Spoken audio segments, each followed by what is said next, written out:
हाल मुंहिंजो सुञाणे खुदा तूं ई तूं हाल मुंहिंजो सुञाणे खुदा तूं ई तूं कर निगाहे करम का सदा तूं ई तूं हाल मुंहिंजो सुञाणे खुदा तूं ई तूं कर निगाहे करम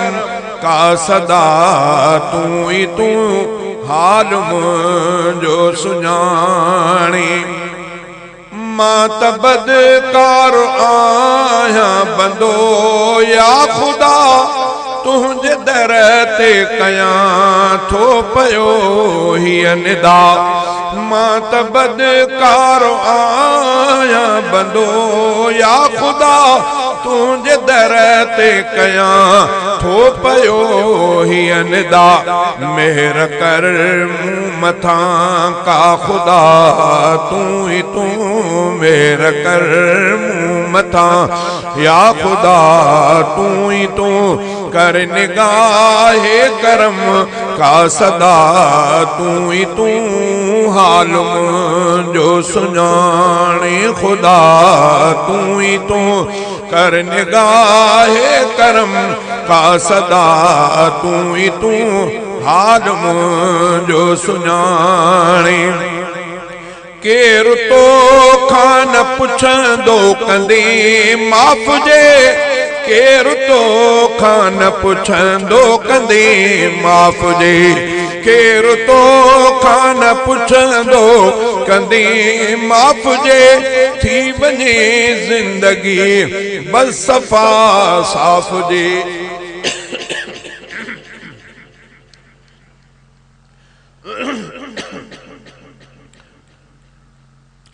केरु तोखां न पुछंदो कंदे माफ़ जे थी वञे ज़िंदगी बस सफ़ा साफ़ जे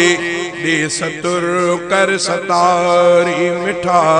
तूं ई तूं दे सतुर कर सतारी मिठा तूं ई तूं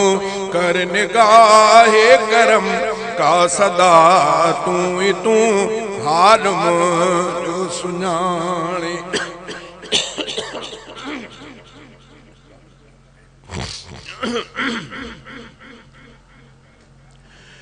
मां अचां साफ़ थी दर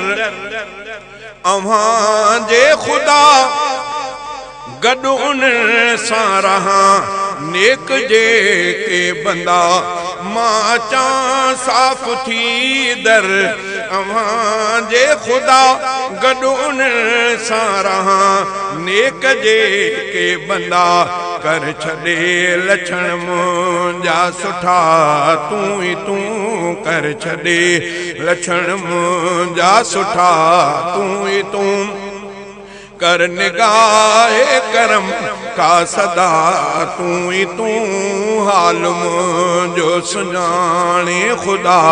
तूं ई तूं कर निगाहे करम का सदा तूं ई तूं हाल मुंहिंजो सुञाणे हथ खणी थो पुकारे ही गुलशन पियो